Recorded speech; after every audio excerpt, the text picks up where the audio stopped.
A. I work on Saturdays and in the school holidays. Saturdays are busy because that's when everyone goes shopping. Our shop sells clothes and accessories for men, women and children. I work in the children's department. It can be crazy sometimes, but it's fun. B. I work during my summer holidays when I'm not at university.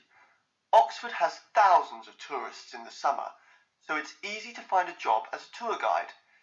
I take tourists to visit the university colleges, and then we go down to the river. We go along the river on a boat.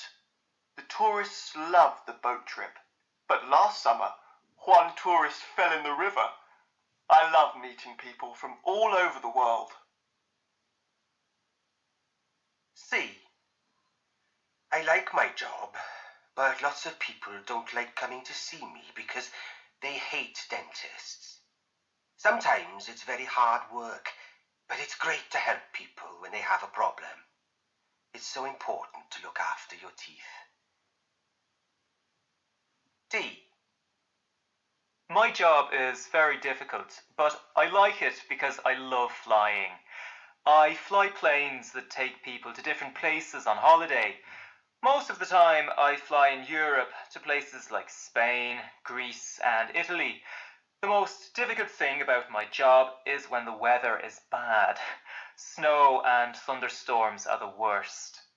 The best thing is visiting different places. E. I work in a hospital in the city centre. It's a very big hospital. I help the doctors with the patients. I give them their medicine and look after them when they feel ill. I love my job, but I don't like the uniform, and sometimes I have to work at night.